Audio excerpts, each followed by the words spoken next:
3 hours before my brother's wedding, my phone buzzed. Unknown number. 5 words that hollowed my stomach. Don't go. Check your husband's garage. I almost laughed. Almost. But my hands were already shaking when I grabbed the keys. I told myself it was nothing, a prank, but I knew the truth before I turned the handle. The garage door groaned open, and there it was, a suitcase.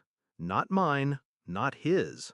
A woman's red silk dress draped over the edge like a wound. On top, a gift-wrapped box with my husband's handwriting. The tag read, "For S." And suddenly, I knew exactly who S was. Backstory setup. Sam, my best friend since high school. The girl who sat in the front row of our wedding. The one who cried during my vows and swore she'd never seen a love like ours. When I met Daniel, I thought I'd won the universe. He was attentive, ambitious, with that dangerous charm that made people lean in. Sam leaned in the most. But I trusted them both, blindly. Because betrayal from strangers hurts. Betrayal from the people you'd take a bullet for, that kills you slowly.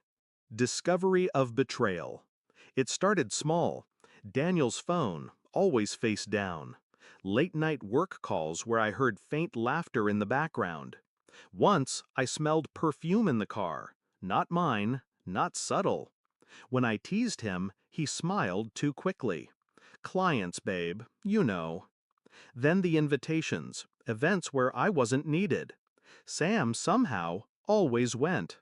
But suspicion is a poison. It eats you from the inside unless you find the source.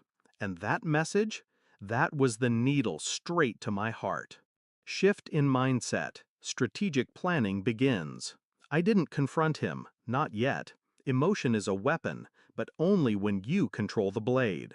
I took pictures of the suitcase, of the dress, of the tag with his handwriting.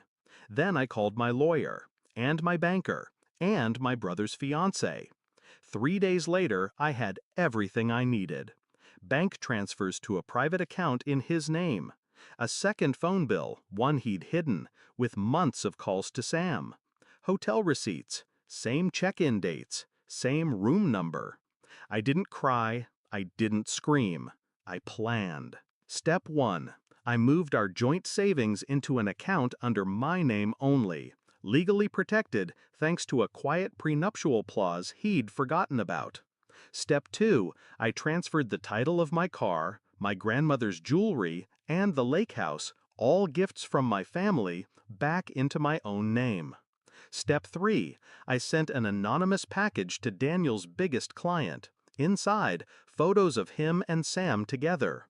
Just enough to make them nervous. Step 4. I RSVP'd yes to the wedding. Because revenge is best served in public.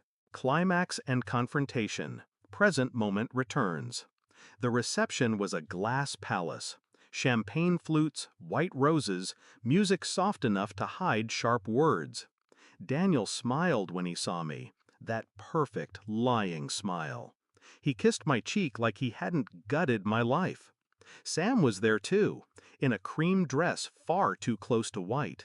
She waved. I waved back.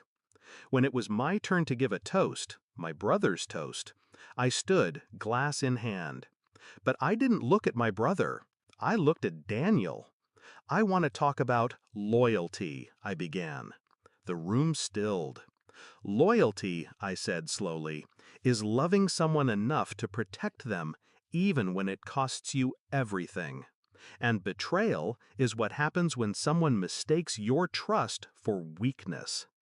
I pulled the phone from my clutch. One click, the projector lit up behind me. The first photo appeared, Daniel's hand on Sam's thigh. Gasps. Another, the suitcase, the dress, the gift tag. Silence. Daniel's face drained. Sam's lips parted, but no sound came. I didn't shout, I didn't cry. I just said, I wish you both the best in explaining this to everyone who matters to you. I set the mic down and walked out. By the time Daniel stumbled out into the parking lot, I was gone. By the time he called, his accounts were empty, his reputation bleeding out through the phones of every guest. I didn't answer. Some people think revenge is about making them feel your pain. It's not.